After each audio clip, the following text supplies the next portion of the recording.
طلب العلم فریضۃ علی کل مسلم و مسلمۃ۔ پیارے بچوں،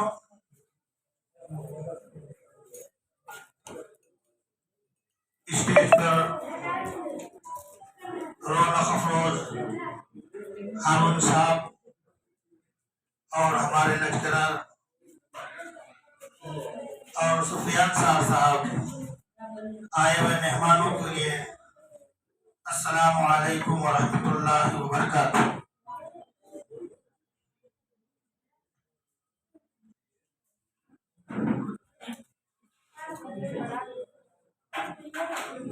اللہ تبارک و تعالی رب کائنات علم کی ایک ایسی اہمیت بتائی ہے۔ علم وہ چیز ہے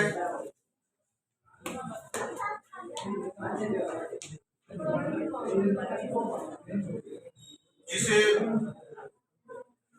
علم روشنی ہے، علم اجالا ہے، علم جو ہے اندھیرے سے نجات دلانے والا ہے۔ علم ہی ایک ایسی بابرکت ہے جس کے ذریعے سے انسان کو جہالت سے زندگی بخشتا ہے۔ علم ہی ایک ایسی چیز ہے جسے اندھیرے میں تو انسانوں کو نظر آتا ہے۔ علم کی بہت بڑی فضیلت ہے، اس کی بہت بڑی اہمیت ہے۔ انسان میں دو چیز کی بہت زیادہ ضرورت ہے، ایک علم ہے، دوسرا اخلاق ہے۔ پیارے بچوں، غور سے سماعت فرماؤ۔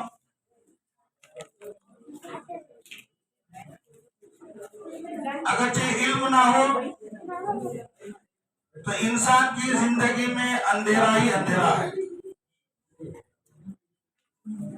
سرکار تو عالم صلی اللہ تعالی علیہ وسلم ارشاد فرماتے ہیں، طلب العلم فریضۃ علی کل مسلم و مسلمۃ۔ علم دین کا حاصل کرنا ہر مسلمان، مرد ہو یا عورت، تمام پر فرض ہے۔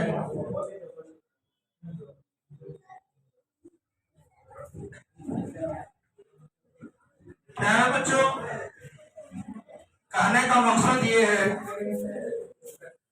اللہ تبارک و تعالیٰ نے بہت کم لوگوں کو اس راستے میں چن لیتا ہے۔ یعنی ایسا ہے کہ بہت سے لوگ جو ہے ان پڑھ رہتے ہیں، جن کی زندگی کا کوئی فائدہ نہیں ہے۔ جو علم والا ہوتا ہے اس کی عزت ہوتی ہے، اس کا احترام ہوتا ہے، اس کو بلند مقام پر بٹھایا جاتا ہے۔ تو آج جو ہے علم ہمارے پاس بہت آسانی سے آیا ہے۔ کون سا بھی علم ہو، یا دینی علم ہو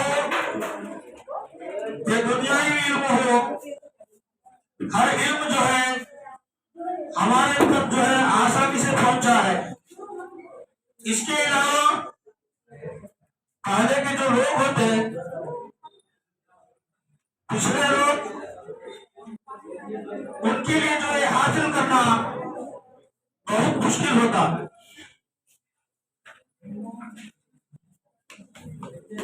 آپ حضرات جانتے ہیں حضور سیدنا غوث العالم دستگیر پیران پیر رضی اللہ تعالی عنہ،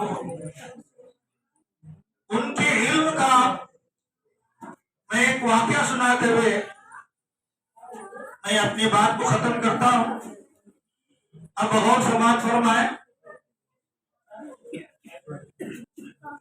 غوث اعظم دستگیر رضی اللہ تعالیٰ عنہ کو آج ساری دنیا جانتی ہے، جن کو ساری دنیا میں ان کی مقبولیت ہے، صدیوں کا عرصہ ہو گیا ہے، لیکن آج امت ان کو یاد کرتی ہے۔ تو اس کا مطلب یہ ہے کہ غوث پاک رضی اللہ تعالیٰ عنہ،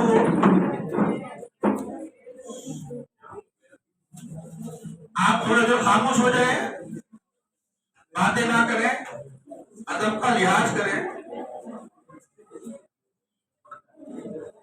غوث پاک رضی اللہ تعالیٰ عنہ کو جب عمر کم تھی، جن کی بچپن کی عمر تھی، جیلان ایک ملک ہے، وہاں پر جو ہے غوث پاک رضی اللہ تعالیٰ عنہ کی ولادت ہوتی ہے،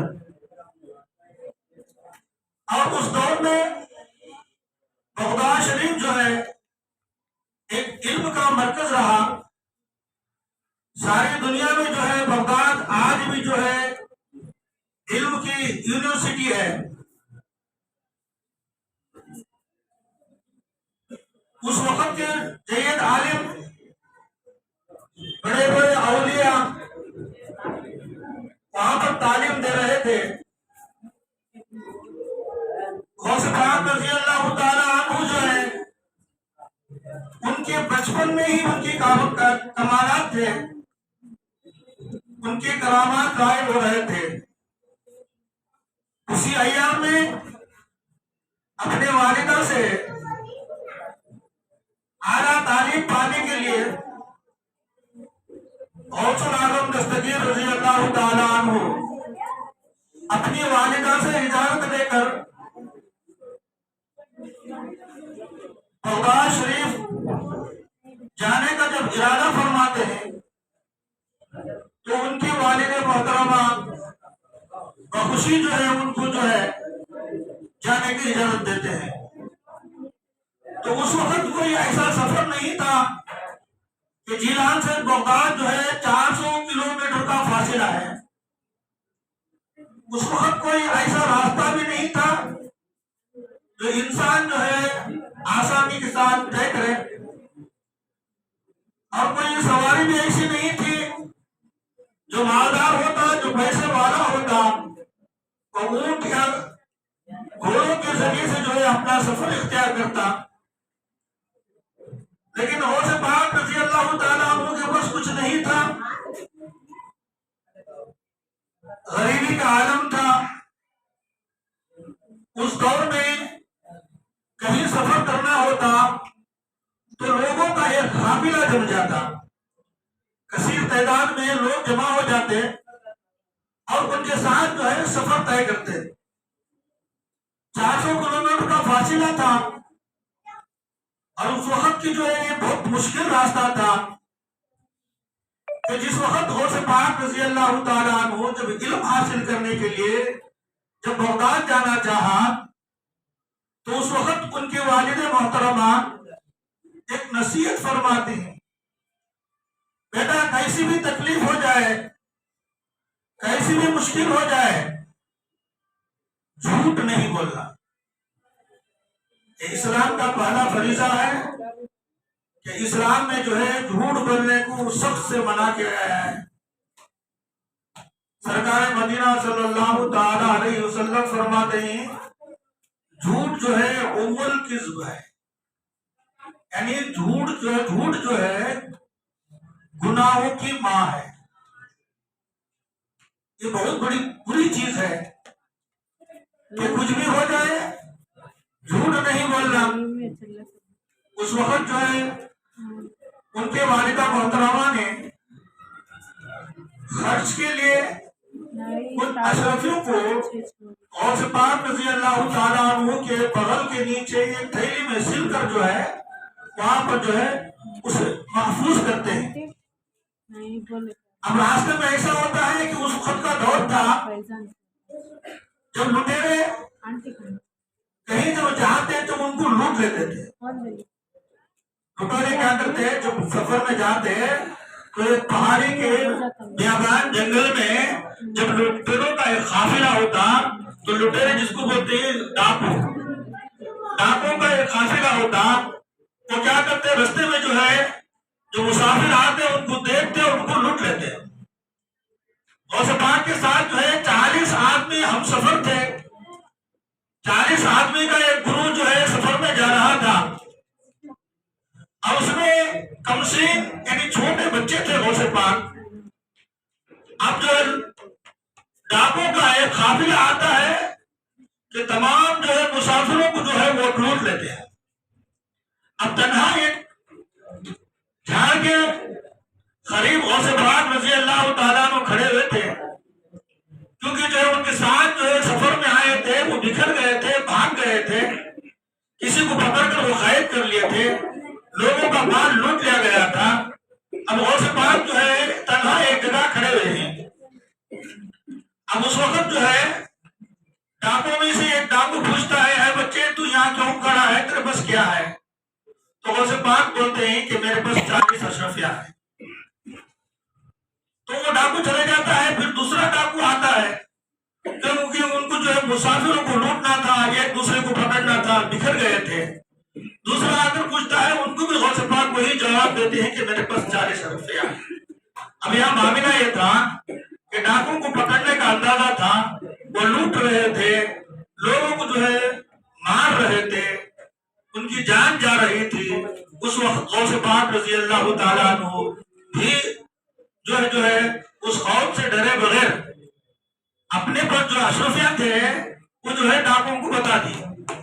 اب ایسا ہوتے ہوتے کیا ہوا کہ ڈاکوں کا جو سب سے بڑا سردار تھا ان کے پر جو ہے غوث پاک کو لے کر گئے۔ جانے کے بعد پوچھے، ڈاکوں کا سردار نے پوچھا کہ بچے تیرے پاس کیا ہے؟ تو غوث پاک فرماتے ہیں کہ میرے پاس 40 اشرفیہ ہیں۔ تو اس وقت جب دیکھا گیا کہ انہوں نے جگہ بتائی، جب ان کے بغل کے نیچے سے جب تھیلی سے 40 اشرفیہ نکلے تو اس وقت جو ہے وہ ڈاکوں کا سردار پوچھتا ہے کہ یہاں سے بچنے کے لیے لوگ طرح طریقے سے جو ہے بچنے کی جو ہے ترکیب سوچتے ہیں، ہم کو ڈر کر بھاگ جاتے ہیں، اپنی جان کو بچانے میں لگ جاتے ہیں۔ کیا بچے تم کو ڈر نہیں ہوتا کہ تم جو جھوٹ نہیں بول رہے؟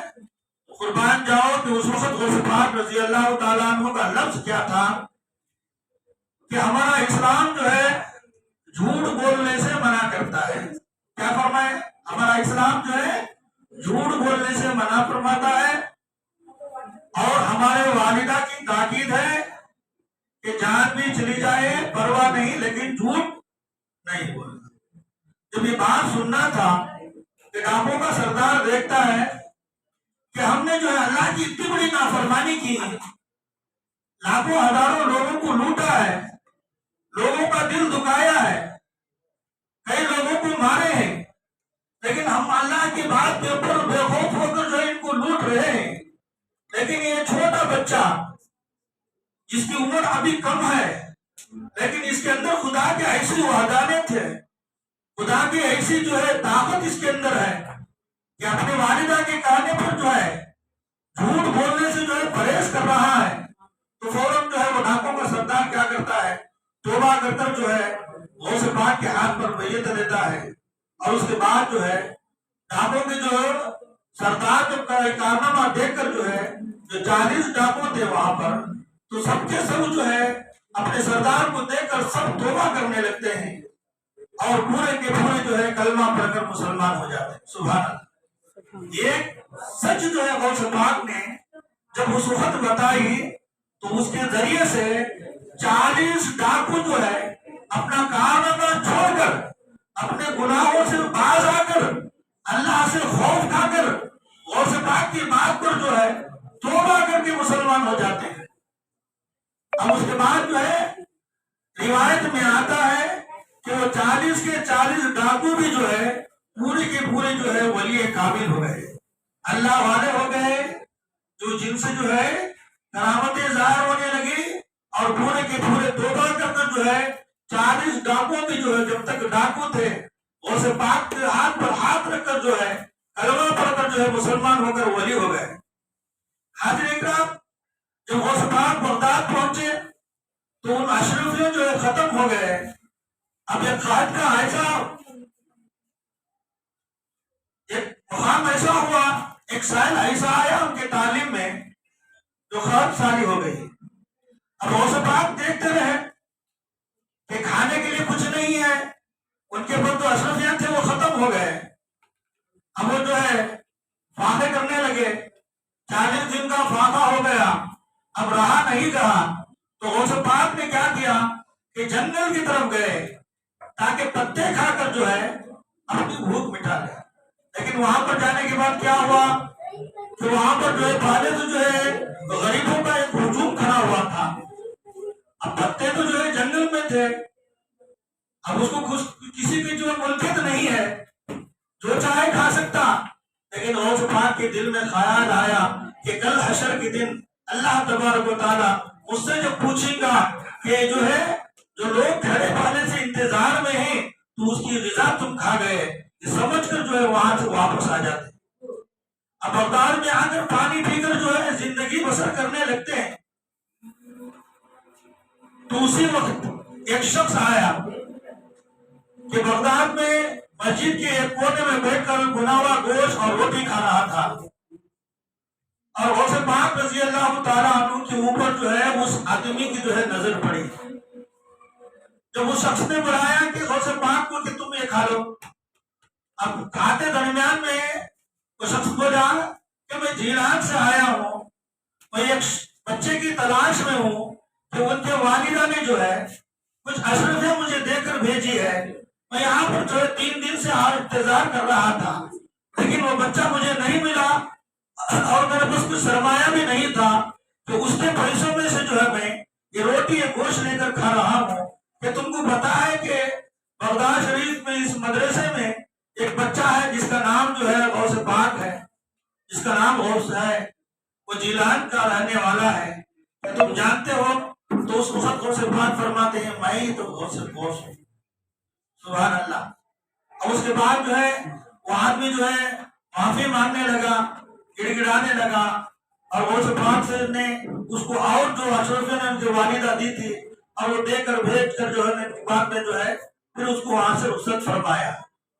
بیچ میں ایک دور ایسا آیا کہ ان کے والدہ محترمہ بہت عمر ہو گئی تھی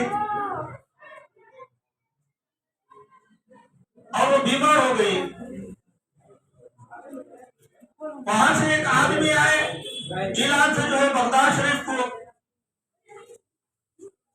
7 سال کا عرصہ ہو گیا تھا کہ غوث پاک نے اپنا گھر چھوڑ کر جو ہے تعلیم پانے کے لیے جو آئے تھے، 7 سال کا عرصہ ہو گیا تھا، اپنا گھر کا رخ نہیں دیکھا تھا، اپنی والدہ کا چہرہ نہیں دیکھا تھا۔ اس وقت جو ہے ایک آدمی آ کر فرماتا ہے کہ تمہاری والدہ جو ہے جیلان میں بہت بیمار ہیں، وہ کسی سے کوئی چیز نہیں مانگتے ہیں اور جو ہے وہ پردے میں رہتے ہیں، لیکن وہ بہت بیمار ہے۔ یہ سنتے ہی جو ہے غوث پاک جو ہے بغداد سے جیلان اپنی والدہ کا جو ہے دیدار کرنے کے لیے آتے ہیں۔ جب رات کے سناٹے میں اپنی والدہ کی جب دروازے میں جب کھڑکی کو جب دروازے کو جب کھٹکھٹاتے ہیں تو ان کی والدہ پوچھتے ہیں کہ بیٹا کون؟ تو انہوں نے فرماتے ہیں امی جان تمہارا بیٹا غوث آیا ہے۔ یہ سنتے ہی والدہ کو فرماتے ہیں کہ تم اپنی تعلیم کو جو ہے مکمل کیے بغیر آئے ہیں یا مکمل کر کر آئے ہیں؟ تو فرماتے ہیں نہیں امی جان ابھی مجھے تعلیم حاصل کرنا ہے، آپ بیمار ہیں اس کے لیے میں آپ کو دیکھنے کے لیے آیا ہوں۔ لیکن والدہ فرماتے ہیں تم اب واپس چلے جاؤ۔ اللہ اکبر۔ علم کی کیسی اہمیت تھی، کیسا مقام تھا، اس کا کیا مرتبہ تھا۔ علم حاصل کرنا ایسا آسان نہیں تھا۔ اس وقت جو ہے کیا فرمایا نہیں امی جان میں آپ کا چہرہ دیکھوں گا اور اس کے بعد پھر فوراً میں لوٹ جاؤں گا۔ جب انہوں نے دروازہ کھولا، اپنا ماں کا چہرہ دیکھا، گھر میں رکنے ماں نہیں دی، گھر میں ماں رکنے نہیں دیے، اور اس کے بعد فرمایا بیٹا اب تم جو ہے مجھ سے حشر میں مل لینا۔ تم کو معلوم ہو گیا کہ ان کا انتقال ہونے والا ہے، اب جو غوث پاک سے نہیں ملنے والے ہیں۔ تو اس کے بعد پھر ان کے والدہ نے جیلان چھوڑ کر جو ہے بغداد چلے گئے۔ اب بغداد جانے کے بعد وہاں پر ایسا حال رہا کہ غوث پاک کی ایسی محنت رہی، ایسے ایسے مشکلات اٹھائے غوث پاک نے،